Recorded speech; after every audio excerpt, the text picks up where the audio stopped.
Hey everyone, welcome to Talks of Thailand. My name is Jon. Today's story is about a man who found himself right here in Buriram in 2018. He was here to watch the MotoGP, yet unfortunately the few days after that saw him making a series of decisions that completely ruined his life. Don't forget to subscribe to the channel if you haven't already, give the video a like, and let's get in to today's story. When I finally understood the truth about Thailand, it was already too late. My decision to move to Thailand came out of the blue, and up until I visited, I didn't know anything about the country or have any desire to leave where I was from. One fateful trip changed all that, because I immediately fell in love with the country as well as a girl, and that was what brought on the decision to move there. I was 59 years old, not exactly a spring chicken, and my reason for being in Thailand was to watch the MotoGP race in October 2018. I was a big fan and still am, and while I mainly went to races around Europe, my reason for going to this one was simply because I was recently divorced back at home and wanted some time to myself. We were already retired. We both retired at 55, being of the same age as each other, and I thought that was how things were going to last forever, until she decided that this wasn't going to be the case. That really hurt me, because I thought that my life was going to continue in the way that it had been up until then, but that threw a huge spanner in the works and left me not knowing what to do. Our two children were already grown up by then, so they weren't affected by things as badly as they would have been if they weren't, but even still, the divorce meant that we had to split everything that we had down the middle, which meant that I felt like my retirement was now on rockier ground. When all was said and done, I ended up with about £250,000, and while when we started out, we had £550,000 between us, which was more than enough for us to both be able to live, after all the fees that went along with the divorce and other money that was lost in fees when it came to selling our family home, I was left with an amount that made me feel that I didn't really have enough just to live.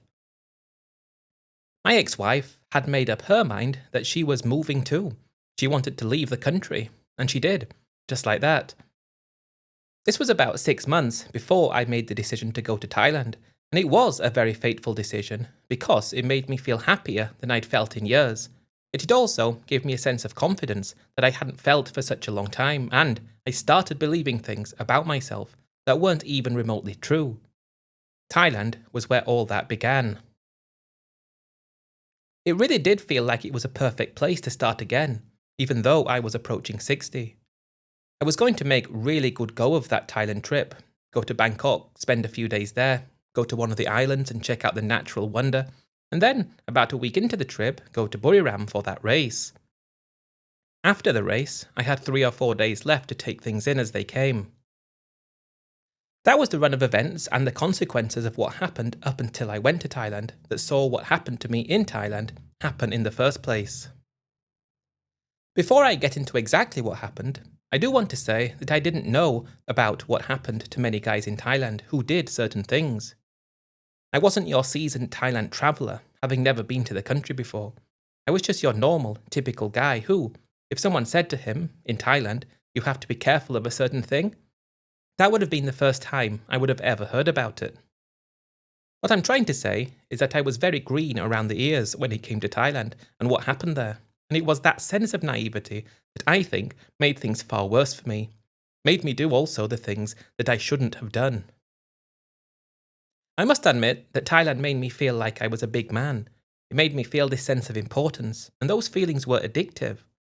I think it's only right for me to tell you about my first time there, because it was the feelings I got by being there that made me do what I did in the first place. The flight to get to Thailand was the longest flight I'd ever been on.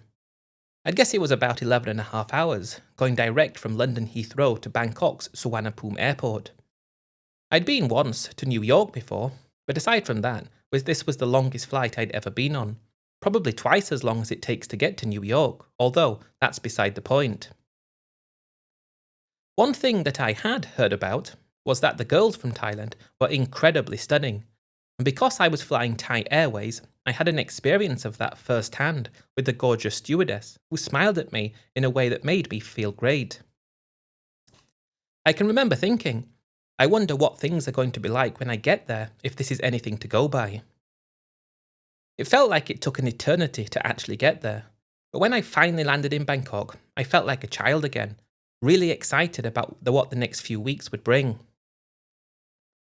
Everyone talks about how hot Thailand is, but for me it was the humidity that stood out, and even the short walk I made out of the airport to the taxi, only a few hundred meters away, I was already feeling the heat, and that was something I didn't expect. I was also quite shocked at how the taxi driver seemed to drive like a lunatic.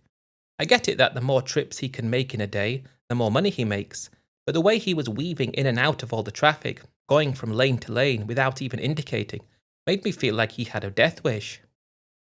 I was just sitting there, holding on for dear life in the back, just hoping that we would get to the hotel, which we did, thank God.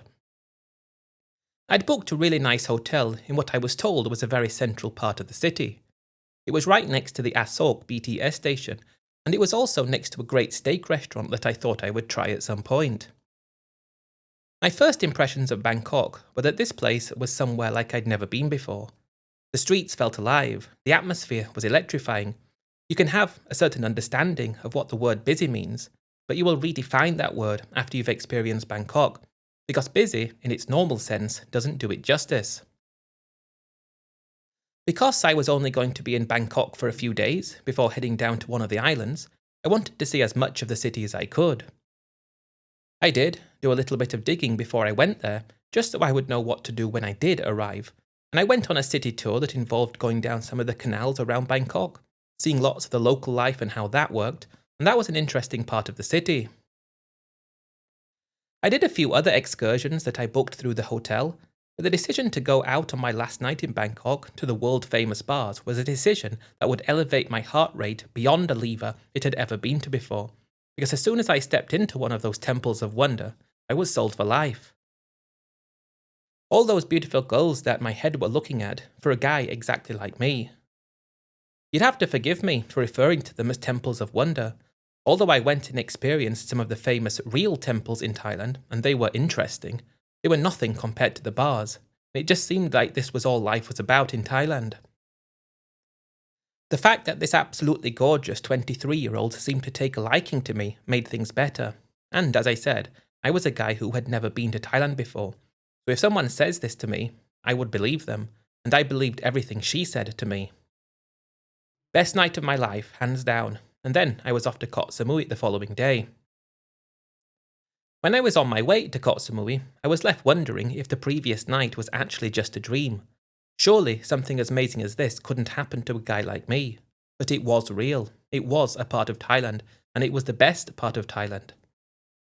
I couldn't wait to see what I would get up to on Koh Samui. I had a great time there. I loved how clear the ocean water was. I loved how beautiful the island was, and how fantastic the resort was that I stayed in. It wasn't exactly cheap where I was staying. I think it came to £150 a night, but it was well worth it. Something equivalent to that in Europe, at least where I used to stay, would have been double or treble the price.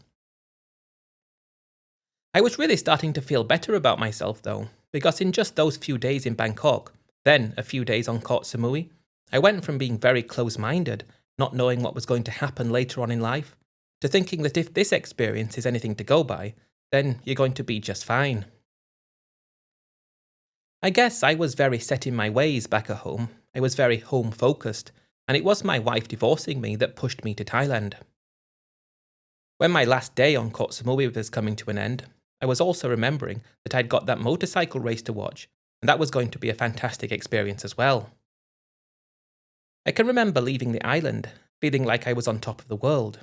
I met an amazing girl on Koh Samui, 21, and she liked me as well. She said she'd never met a guy like me before, and I believed her, and why wouldn't I? There was nothing to make me feel like she wasn't telling me the truth, and I was just so excited though to get up to Buriram for the race.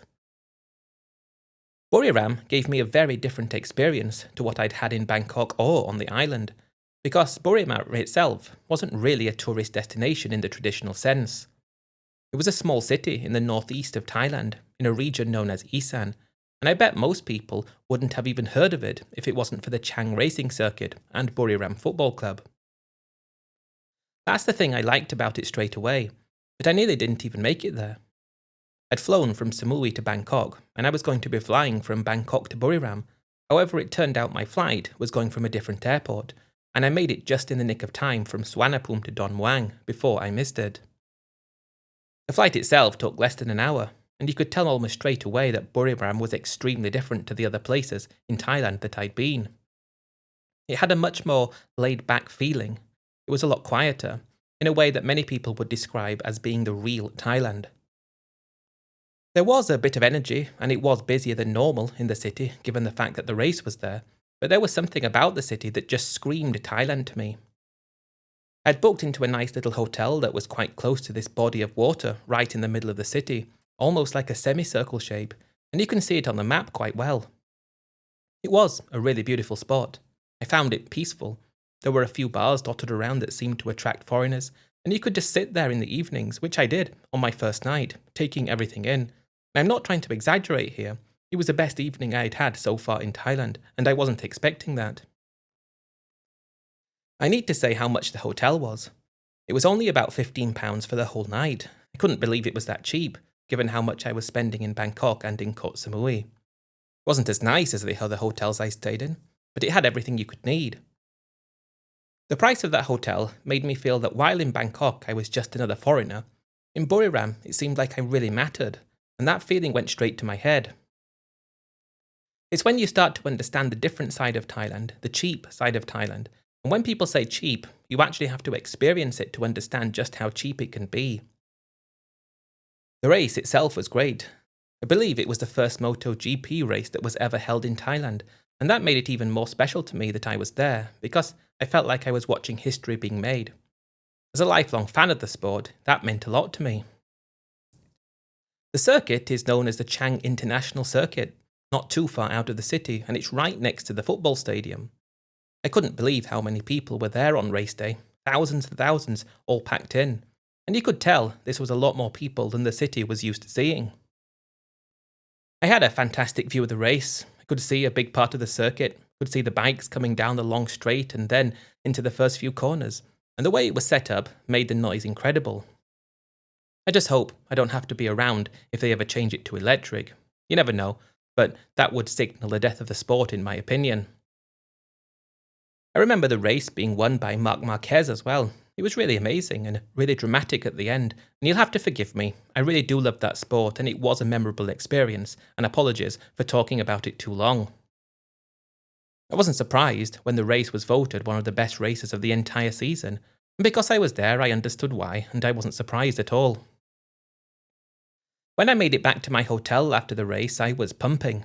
I'd already experienced a lot of the city during the event, given the fact that it wasn't that big, but I was mainly focused on the race. Now that was over, I wanted to go out and experience a bit more of Buriram. I'd been to a few of the bars before, but I decided to go and see if I could find more. There were a few around the city, with many around that same body of water where my hotel was. The bars themselves were nothing like Bangkok, not even close. They didn't appear to be these huge flashy places with hundreds of girls and music that was excessively loud. They were much smaller, much more relaxed, and they had a different feel entirely.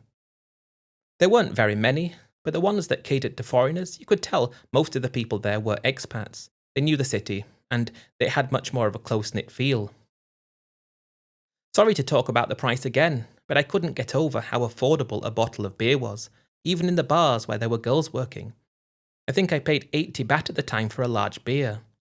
I remember paying nearly 200 baht for a small beer in Bangkok and having a lot worse experience. Everything was pointing to the fact that Buriram felt like an absolute bargain, and it felt like it was a place you had to be in the know about to actually experience properly.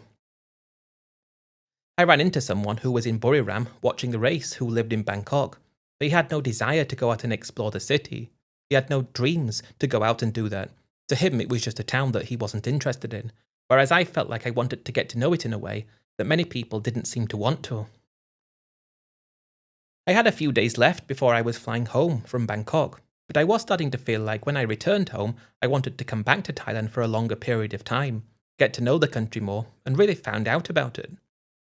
I was even starting to entertain the idea of potentially living in Thailand as a retiree, because I met a few guys living in Buriram, and they said that moving there was the best thing they ever did. They met their wife, who happened to be from there, and they moved to a village close to the city, and they came to Buriram city occasionally to catch up with friends and do different things. Now I know I'd met girls in Bangkok and Koh Samui and they were great, but I also met a girl in Buriram, and she was even better. I met her in one of the bars close to the water, and just like that, I'd met a girl in a bar in Bangkok, a bar in Koh Samui, and I was really loving everything about the bars. This bar was very different though.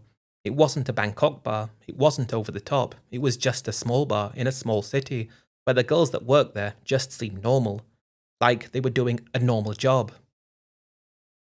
It didn't feel like it felt if you met a girl in Bangkok. It felt different, because in a way I met her in her hometown. She was just so beautiful, 20 years old, and she stood out to me as being the sort of girl that would make your life so much better than it currently was.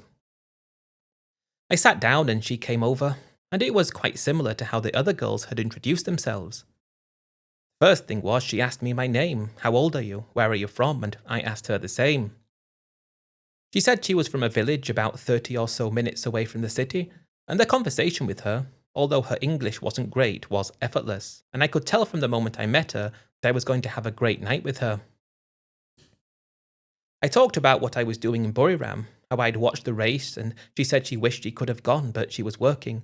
And it was little things like that that made you feel like she understands what you're there for, and in a way, it makes you feel more connected to her than if she didn't say those kinds of things.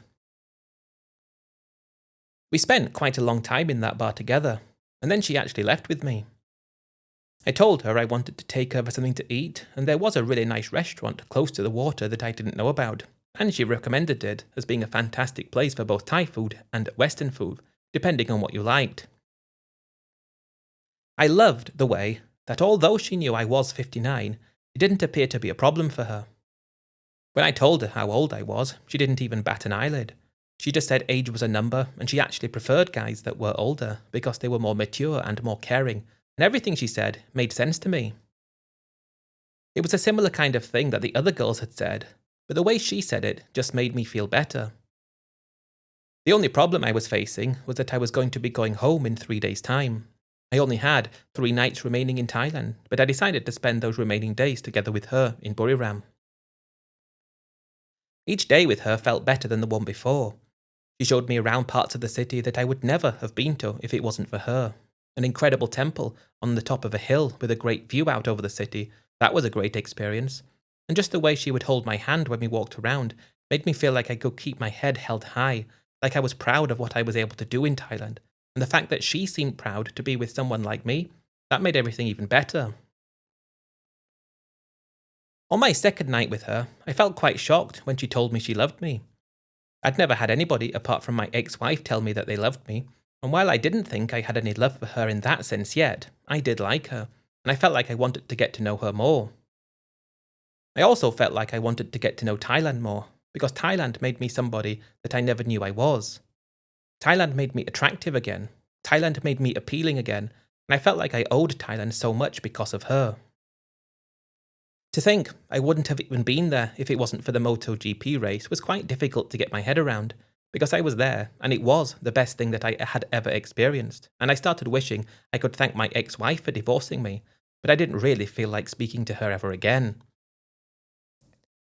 On our last day together, I could see how upset she was that I was going to be going home, and I was just as upset, but I told her that I would keep in touch.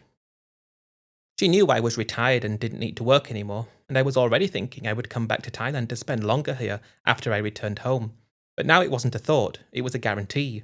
I would be coming back to Thailand. And not only that, I would make it my mission to get back as quickly as I could and spend more time with this girl, because she was everything I thought a girl should be. She even cried when I left. I wasn't that in love yet, but seeing that made me feel like what we had was a real connection. And while I understood she most likely had met other guys before, there was no way that she could fake how she was acting with me, at least I didn't think so. As soon as I left, that was when I told myself you are coming back, as quickly as you can. When I landed back in Bangkok, there was already a message on my phone from her saying I miss you, I can't wait to see you again, and I hope to see you soon. I'd left her with some money so that she didn't need to struggle when I wasn't there, and I got a taxi to the other airport where my flight home was. That flight felt like it was 5 times longer than the flight taking me to Thailand, because it was taking me further away from this amazing place that I had somehow discovered. Arriving home, I had planned to spend a few months thinking about things, but quite literally, as soon as I opened the front door, put my clothes in the washing machine, and had a bit of a rest, I didn't see the point in waiting and thinking. I was retired. Retirement at home was now difficult given the fact that I'd got divorced, but retirement in Thailand was possible, and not only that, I had a girl waiting for me. I was flying back to Thailand 10 days later, and I was going to be there for 3 months. If I liked it, I would move there permanently. I felt like I was a different man in Thailand, and I owed that all to Thailand. I was a man on a mission. Less than 2 weeks after I arrived home, I was already back in Thailand working on this mission, and that was to go back to Buriram and see that girl. I'd found out during the short amount of time that I was at home that I would probably need to leave the country once during those 3 months. I could get a 30-day stamp and then extend that for 15 days, and then leave and do the same thing again, so I wasn't concerned about being able to stay away from the whole 3 months. It felt so much more exciting the second time, because I was there and I felt like I knew what I was doing and what my plans were. I didn't hang around in Bangkok for a day, I just had to get back to Buriram as quickly as I could, and it was another one of those taxi ride between airport situation, domestic flight to Buriram. When I got there, I went to the same hotel I'd stayed at before. I told her what day I was arriving, and she was going to come around to my hotel that evening, so I had a few hours to kill before then. When she sent me a message saying that she was downstairs in the hotel, I went down as quickly as I could, and as soon as I saw her, she ran up to me and threw her arms around me as if we'd been apart for years, not less than 2 weeks. It really made me feel like I was made to be in Thailand. She made me feel like we were made to be together, and I couldn't believe how happy and excited I was to be there. Those first few days back in Buriram were incredible. We spent every waking moment together, going out to eat at restaurants that I liked to go to, but also she'd take me to ones that she liked that served local food, and I was getting quite used to that.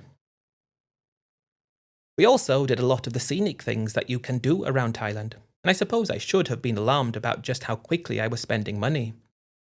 I was spending money hand over fist, but for some reason, I just didn't seem to care because I was having the time of my life, and I still had the vast majority of my money left, and the thought of that running out would just never entered my head. I'd guess it was about 5 days after I'd been back in Buriram, and as I said, she hadn't left my side at all, but she said she had to go and visit her family in the village for a day or two, something that had been arranged for a long time, and that was fine with me. She could go and see her family, and I would have a few days to myself.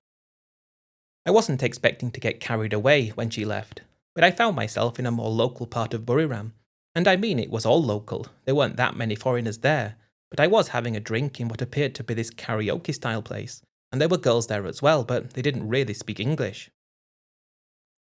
I didn't know that this wasn't a place that catered to foreigners, because I got there quite early, and then a few other people came in later, but they were all Thai guys. It just seemed to be like a bar, but not for foreigners, but nobody cared. Everybody was friendly, and everyone spoke to me. I was having a few drinks in there, trying to speak to this other girl that was speaking to me. I don't remember how old she was, or even what her name was, but the way she talked to me, the few words of English she could speak, it did seem that she liked me too, and that was all I needed to know to spend a bit of time with her as well, which I wasn't expecting when I left that evening to go for a few drinks. I don't want to get into any details about that because that's not necessary, but again it made me feel like I was king of the world, because it seemed like I could just have any girl that I wanted. I didn't feel bad that my girl was seeing her family. I thought I would see her later. Looking back at that moment in time, Thailand was slowly changing me into a different person. A person who thinks that because all these girls are spending time with him, he's actually someone that they love and like and want. I felt wanted. I felt needed. That made me feel great. I didn't see that other girl again, but it was a great time. And then my girl came back from visiting her family the following day. It was good that she was back, but I was thinking, what next? I suppose I hadn't thought that far ahead. I was with her, times were great, she was incredible, but now what? I didn't know what was going to come next, but we did pick up right where we left off. I think it was another week that we spent together in Buriram every single day, and I felt like I was falling for her. But if we were out in a bar or having a drink and I saw another beautiful girl, the thought that perhaps she could be mine as well was exciting. It was like I came back to Thailand to be with this girl, but now I felt like I wanted every girl that wanted me. And I felt like every girl wanted me. So I was getting quite big-headed, and this was only the beginning. I did feel, though, like I wanted to leave Buriram and go somewhere else for a bit, just to have a change of surroundings, and we went together to Koh Chang. I chose that island after speaking to a few expats in Buriram who said it was very popular with tourists, but not as popular as many of the other islands. It was more popular with expats, so that's why I wanted to go there. We actually had to get on the bus to Koh Chang, but that wasn't too bad, and we had to change buses as well. It was an interesting thing to do, and the fact that she was sitting next to me made me feel so proud. It was on that bus journey, though, that I had the first thought that after you've been here, perhaps cool down on the spending, because I was giving her money, probably more than I should have been, and that girl I saw before had got some money out of me as well, but I was happy with it for the time being. She then started talking to me, and I completely forgot about those thoughts, and my mind went to the fact that she was playing on her phone and it was all damaged and chipped and not in a good condition. The next thought was to ask her if she wanted a new phone, which, of course, she did. To go from thinking I need to be careful to offering a £500 phone was quite an alarming thing, but I chose to forget about that for the time being and just enjoy myself. When we got to Koh Chang, checked into a beautiful resort there, and I really did feel like I was on top of the world. We had a few fantastic days together on Koh Chang, and I was really starting to think that this was the girl that I may be with for the rest of my life. Everything with her just felt right, and I couldn't quite put my finger on why, but it did. The resort itself was fantastic, the island was beautiful, but most of all, the fact that she was with me, she was beautiful, and she was mine, that made everything better. I need to reiterate, though, that I was spending money at an incredibly alarming rate, but I didn't care, because I was living a life that I never thought I would be able to live, and I was loving every single second of it. I'd say it was about day 3 or day 4 into our time on Koh Chang when she told me one evening that she wasn't feeling very well. She said it was her time of the month and she didn't really feel like going out. She just wanted to stay in the room and relax, and that was fine with me. I understood, so I told her I'd go out for a few drinks myself and bring her back something to eat if she wanted. I told her I'd call her, and she said very well. I found this strip of bars that wasn't too far away from the resort we were staying at. There were at a pinch around 8 or 9 bars there, and they all seemed to be quite quiet at the time I went in, but there were some great-looking girls working in all of them. I sat down at the first bar I liked the look of most, ordered a drink, and took in the atmosphere. They were next to the main road that went through the island, so you would see people who had just arrived, and you'd see people from all kinds of walks of life, and it was the sort of place you could sit and time would pass by. It wasn't very long, probably only after I'd had one sip of my first beer, when a girl came and sat next to me.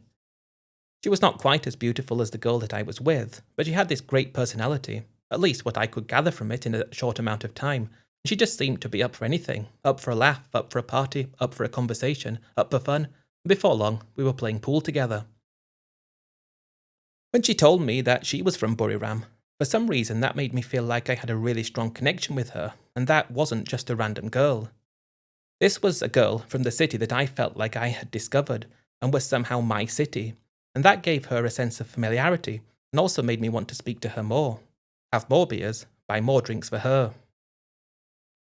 A few hours later, I did try to call my girlfriend to see if she wanted any food bringing back for her, because I was about to call it tonight, but she didn't answer.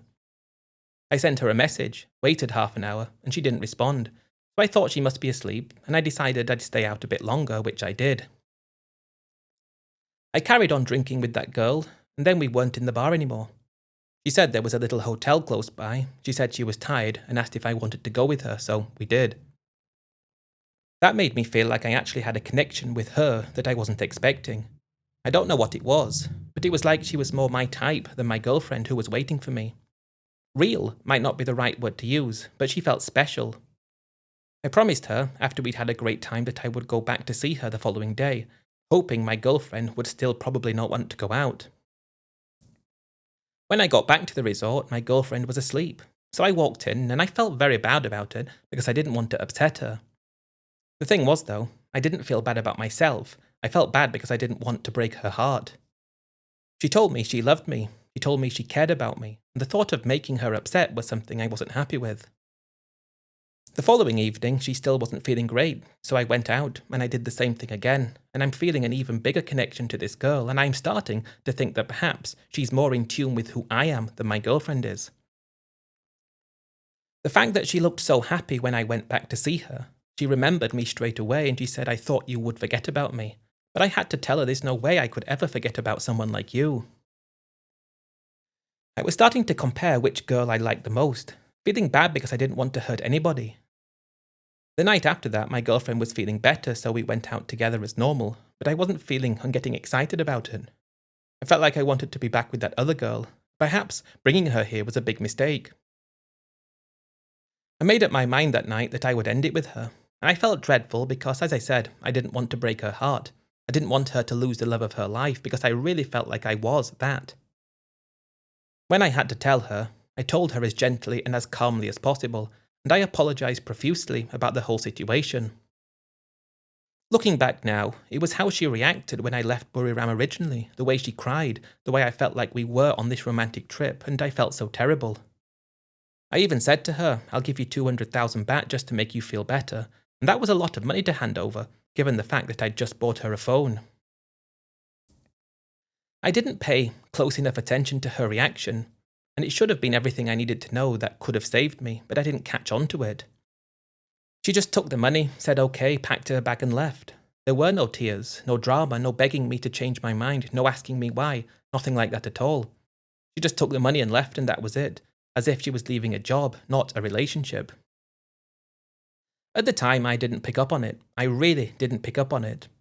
Looking back, I know the fact that she didn't care should have told me everything, that she didn't love me, but it didn't tell me anything. All in, including everything that I spent on her since I'd arrived back in Thailand, and this is the most difficult thing to accept, it probably cost me just under £10,000. The money I gave to her, the phone, and other money I'd given her, and in that moment I felt worse about the fact that I thought I'd broken her heart, more than the fact that I'd lost £10,000. I didn't have anybody to warn me about what I was doing either. When she left, I did feel like a weight had been lifted off my shoulders, and I went back to see that other girl that night, excited because I planned to ask her if she wanted to go to Buriram with me. She looked delighted to see me. We had a few drinks, and then I asked her, but I wasn't expecting her to say no. She just said she had commitments on the island and she can't go, and I took that as meaning she didn't have any feelings for me. I was a little bit hurt because I had feelings for her, but again, I thought her saying no was just because she didn't have feelings for me, or not strong enough feelings. I thought she must have had feelings, given the fact that we had 2 wonderful nights together. Because she wasn't going to be going to Buriram with me though, I decided I would go to Bangkok. As crazy as this might sound, I'd made it my new mission that I needed to meet another girl, but if she wasn't from Buriram, I wasn't going to be interested. When I got back to Bangkok, in a way I was like a man possessed. I only had one thing on my mind, and that was to go out every single night to the bars, meet girls, and hopefully find a girl from Buriram. Looking back, I know how stupid that must sound, but at the time it made sense to me, because Buriram really was my place, and I wanted to go back there, and if my girl was from there, then in my head it would make everything easier. The first thing I needed to do was find a hotel in Bangkok.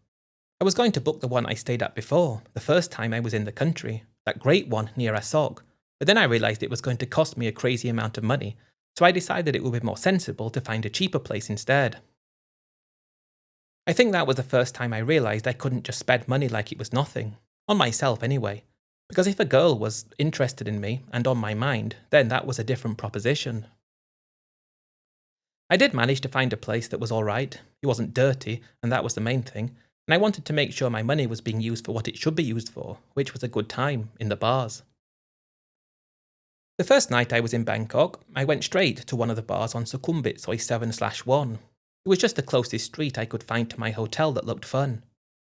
I met a great girl that night and I did spend time with her, but she wasn't from Buriram, so I didn't feel that connection I was looking for, even though she was a very sweet girl. Looking back now, I can't understand why I was so fixated on this. I think it was because when you're out drinking, you end up talking to other foreigners, and every time you heard someone talk about having a girlfriend or a wife, it was always the same thing. They'd met in a bar, and somehow it had become serious. Even though I wasn't from Buriram, I felt like if a girl said she was from Buriram, then I'd have things to talk about, things to say, what I liked about the city, and it turned into this ridiculous obsession, but that's just what it was. The days were flying by. Before long, my initial 30 days in Thailand were up, so I had to extend it for another 15 days at immigration. That was easy enough to do. You go to the immigration office, and I think it was 1,900 baht, and you get 15 more days. Then that started to run out as well, and even though I was out every night, spending time with different girls, and some of them were from Buriram, I still hadn't found a girl that I wanted to take anything with to the next level. Thinking about how much money I was spending was crazy. Insane when I look back at it. It wasn't just buying drinks for me and the girl I was with that night. I was ringing the bell in the bars and buying drinks for the whole place, buying shots for girls' friends that I was speaking to, because I really wanted to appear like I was a good provider. Knowing what I know now, I don't understand myself. I saw the bars as a place where you could meet people who couldn't meet in another situation. While I knew you could spend time with a girl and that would be it, I still had this idea in my head that it was the girl's dream to meet someone and settle down, and I was spending big because I thought that's how you find the right one. When those 15 days were up, I took a flight to Cambodia for a quick one night there and came back again. And I even went to a bar in Phnom Penh and had a decent enough time, but it just wasn't Thailand. To me, it didn't have the same feel to it, and I couldn't wait to get back to Bangkok, which I did the following day with a new 30-day entry and another 15-day extension waiting when I needed it. This time I decided I would spend time in Pattaya instead of Bangkok, because I'd never actually been there before, and a few people said it might be worth going for a look. A couple of days before I flew to Cambodia, I remember talking to a guy and telling him I'd been in Buriram and how I'd loved it and how great it was, and that I was in Bangkok at the moment because I wanted to find a girlfriend from Buriram and go back there with her. When he raised his eyebrows like he was thinking, "What are you talking about?" I didn't pay any attention to it. Looking back, I don't know why I didn't just go to Buriram and find a girl there, which would have made more sense, but I wasn't thinking straight. I was just enjoying myself. Pattaya was an incredible city. I didn't like it as much as Bangkok. There was just something about it that didn't feel the same, and I was starting to feel the toll that all this excessive daily drinking was taking on my body. It was in Pattaya, though, that I finally met this absolutely incredible girl from Buriram that I felt like I loved the moment I saw her. The thing was, it was how she behaved with me that gave me the feelings I had for her. She was 21 years old from a village not too far away from the city, and she made me feel like I was the only person in the world that meant anything to her, and that's what I was interested in after all, a girl that seemed to look at me and think, he's the one. I've been waiting for him. In a way, I convinced myself that she'd gone to the bar to work with hopes of meeting somebody exactly like me, and because I was there on a similar mission, I felt like we connected in a way that made me take a step back and think, your party time is over. Now it's time to see if this girl would be interested in spending some serious time together, away from the bars, away from Pattaya, away from the nightlife, and take things from there. After spending about a week with her in Pattaya, I felt like we were made for each other, and we decided to leave, and I was going to be going up north with her for a trip to Chiang Mai. I'd never been there before, she'd never been there before, and it seemed like a great neutral location to get to know each other. It was there that I had to come to terms with how much money my obsession had cost me. I will tell you, because it really should be a warning for anybody, just how quickly money can go in Thailand, this supposedly cheap country. Ever since arriving in Thailand, I'd so far spent £35,000 in just under 3 months, but I put that to the back of my mind because it was time to start really getting to know this incredible girl in Chiang Mai. Chiang Mai was nothing like Bangkok or Pattaya. I felt like it was a lot more chilled out, in a way more cultural, although there were temples all over the place. There seemed to be a temple on every street corner, and you could feel it definitely had a slower pace of life than anything I'd seen yet. It really was the perfect location, where we could just be with each other, and the way she seemed to idolize me pretty much from the moment we met made me feel things for her that I hadn't felt since my ex-wife.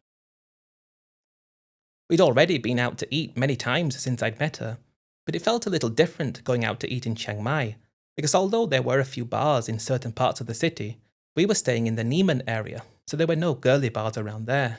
Going out to eat and doing things like we were a normal couple made me feel like we got to know each other a lot quicker than if we'd just stayed in Pattaya.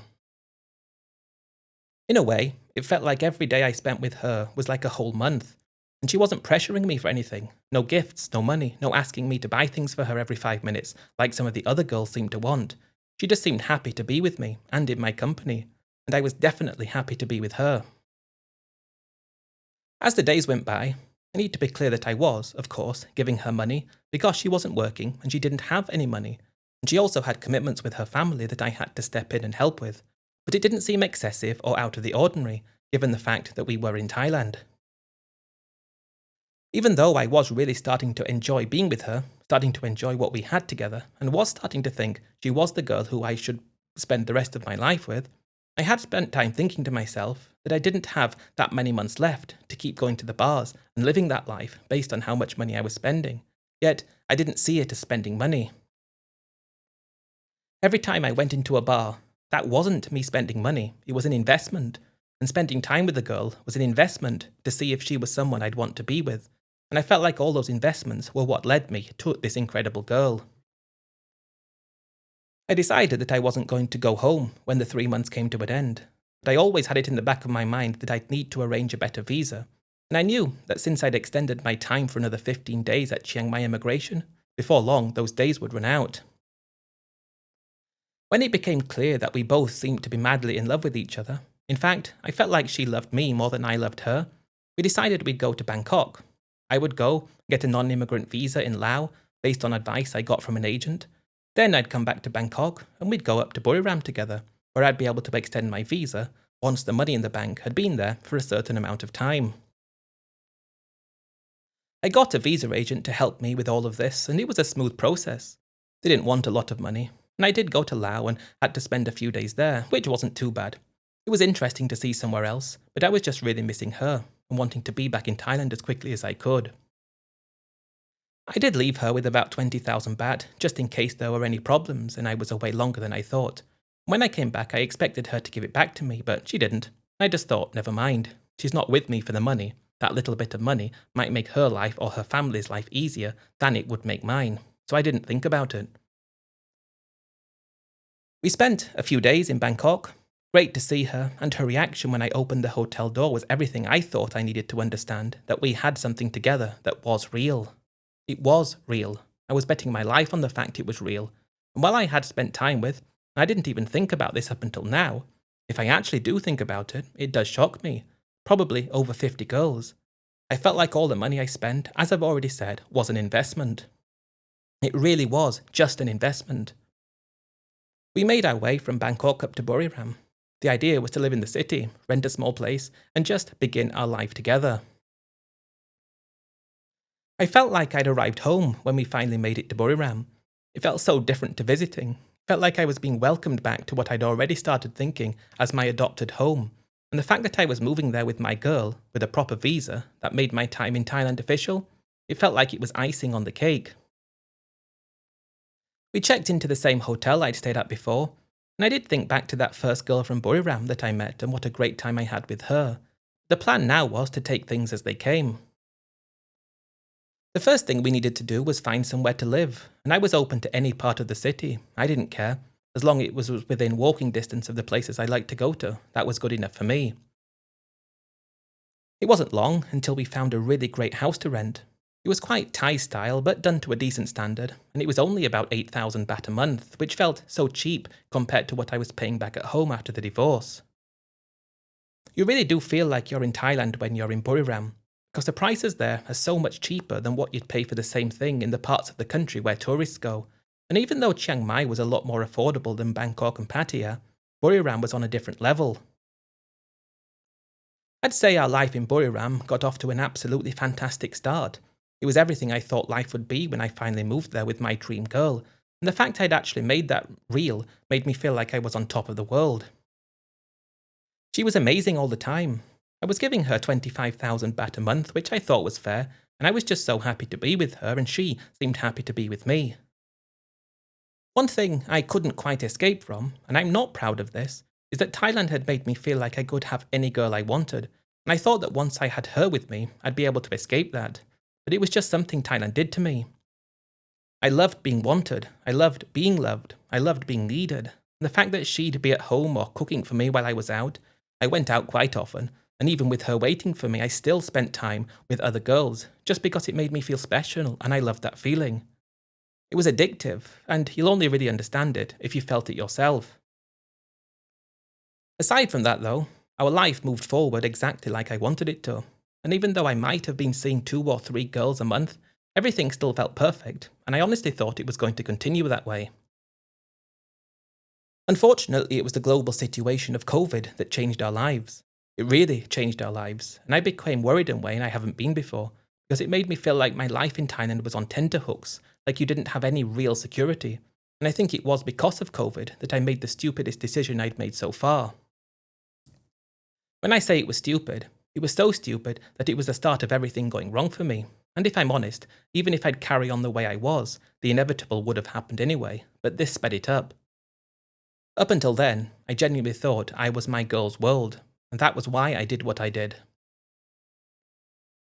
With the arrival of COVID, and with everything suddenly being so up in the air, a conversation we'd had before, maybe only 2 months earlier, about setting ourselves up with our own place in her village, something that I'd always said we would do one day in the future, became something we were going to do a lot quicker. I think it was because I could see what was going on around the world, and I could see how quickly things were changing, and the thought of staying where we were, surrounded by other people, surrounded by concrete and surrounded by uncertainty, started to feel like a bad idea. In my head, having our own place out in the countryside meant we could weather it for years if we had to, and if things really did get worse and worse, never got right again, at least we would have something that was ours. My girl was terrified of COVID as well, terrified of getting ill. While that wasn't what scared me the most, it was the way the world was reacting, the way people were behaving, and the way everything felt like it could be taken away overnight that pushed me into making the decision that we would move to her village and build a house there. We checked first whether building was even possible at the time, and it was, because in the village, people just carried on when they wanted to. One problem stood in the way of me even going to the village properly, and that was that we weren't married. She wasn't prepared to take me there unless we became engaged, and while I didn't want to get married, we ended up with a compromise where we would have a village marriage, but not a legal marriage, and that was good with her family, therefore it was good with me. I wanted to avoid even saying this part, because it makes me shudder thinking about it, but I paid just under 1 million baht in sinsot to the family, and at the time it made me feel good, because this was supposedly a Thai culture and a Thai tradition, and that was what you were meant to do. But after everything went wrong, it felt like it had been ripped away from me, and I hadn't even understood what the connotations were. The sinsot was 950,000 baht. The house was another 2 million baht, and I bought a car for 1 million. The land was $500,000. When I sat down and looked at everything in pound terms, I was shocked to realise I only had about £70,000 left. Even then, I still told myself it was fine, because the cost of living was cheap, I wasn't so far away from getting my pension, and we had our own place, our own fortress that could protect us from the outside world. I was in love, and I also had this thought in the back of my mind that if I ever wanted to go into Buriram for a night, I could do it by myself and have a great time by myself, and not have to be concerned about anything. Throughout the whole of COVID, we stayed in that house, and I told myself everything was good. And COVID didn't end up being as bad as I thought it might be, because at one point, I genuinely thought it could go on for years and people would start losing their minds. I even had stupid thoughts about people turning into things that weren't human in a way, and that's how far my head was going. When things started to get back to normal, I did go into Buriram for a night, and yes, I did spend time with a girl there. And it wasn't that I felt guilty about it, but when I found out that she didn't feel guilty about doing something similar, that destroyed me. It just wasn't the same at all. And I think that was when something clicked in my head and I went into full-blown panic mode.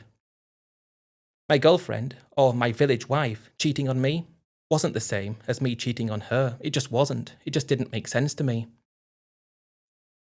Although I was very concerned about money at that time, I hadn't actually bought her a gift for a long time because we'd just been mainly in the village. I decided I would buy her a new phone. Okay, it was going to be a lot of money, and I was already giving her money every month, but I thought it would be yet another investment in my future life. She was very excited when she saw the phone, as you'd guess, And because she had long nails, she asked me if I could help her change the SIM card across from her old phone because it looked quite fiddly for her, so I helped. Her SIM card was in the new phone and it was powering up. I helped her change all the apps across because I didn't know if it was because it made me feel like I was the man, like I was in charge, like I needed to help, or if she generally couldn't do it herself. Probably me feeling good about myself. But a message appeared on the Line app, which she liked to use, and while I wouldn't have thought anything of that, before she had a chance to quickly snatch the phone away from me, I saw the message, although in Thai were quite a few emojis with hearts on them. That made me feel like I needed to ask her what was going on. Also, because she snatched the phone away from me so quickly when it appeared, she basically gave the game away. If she didn't do anything, she could have explained it away, I bet, but because she did that, I had to hear her tell me the truth. It took about an hour for her to finally admit that yes, this was her boyfriend. Nobody in the village knew about him, nobody in the family knew about him, but she said he was her high school sweetheart and they'd always been together. Coming from my position, even though the night before I had spent time with another girl, that wasn't love, that wasn't serious, but she obviously really loved this guy. I thought she really loved me. That thing that clicked in my head, me going into full-blown panic mode, was because I think it finally twigged that with her, and with all the girls that I'd been with ever since I came to Thailand, there was never love there, it was only ever about the money. Why I didn't grasp that, or why it took me so long to understand it, I don't know, but I just couldn't look at her in the same way anymore. It was just a one-off kind of thing, no love involved, although that would have still hurt. I would have got over it and accepted it, and it would have been, okay, don't do it again. But because she loved that guy, I just didn't see a life with her anymore. Then you take a step back and realise that this fortress that I'd built to protect from COVID, to protect us, to have a safe place, was hers, and I had no claim over it. Everything I bought was in her name, even the car, and I had no claim over that. We weren't legally married. It was all like coming to the understanding, in such a short space of time, that all my money was gone. I mean, I had about £30,000 left, but I had no say about what could happen from now, or what I could do anything about. That was when it felt like everything fell apart for me, and I had to leave. I was in a very bad way after that. COVID was over, so that was good, but £30,000 wasn't everything I had. It was everything I had, and while I wasn't concerned before, knowing my pension wasn't too far away, now I was, because I didn't know if I could make it last. It was also the pain of losing my girlfriend or my village wife the way that I did, the love of my life, and the pain of coming to terms with the fact that what I had with her, and everybody else, was only money. That made me feel like I just wanted to escape. The only way I thought I could escape was by drinking, and drinking heavily. And over the next, I believe it was just under a year, I spent the rest of my money, every single penny. I didn't have anything less because I was just drinking away my sorrows, not understanding how I got myself into this position. Thailand gave me everything, but then Thailand took it all away from me. Thailand made me the person I'd always wanted to be, yet it took that away from me as well, and the understanding that all that money I'd spent on all those girls wasn't an investment at all. They were investing their time in return for money. I was investing money in return for the girl of my dreams, but it didn't work out that way. When I had to come to terms with the fact that all my money was indeed gone, I had to call my son and ask him to lend me money for the plane ticket to go home, which he did. He also paid a year's rent up front for the place I'm living in now, and that was a huge fall from grace. Only a year before, I'd called my son and my daughter as well, in fact, saying how great life was, how happy I was, and how moving to Thailand was the best thing I ever did. Now I was humbled, back at home, broke, and if it wasn't for my son stepping in to help, I wouldn't have been anywhere, I'd have been on the street. That's how my life went full circle in Thailand. That decision I made, I believe, brought on by COVID, as well as a completely false understanding of what I was doing with my life, saw everything that happened to me happen. I really thought I was a catch. I thought I was a catch all the way up until I found out that what happened with my girlfriend, if I hadn't spent that little bit of money on the phone, I would have lost all my money there, still ended up in the same position anyway. So, I don't really know. To finish, I would just say, be careful in Thailand, and understand that what you don't understand is the problem. If only I knew it was all about the money, I would never have done what I did.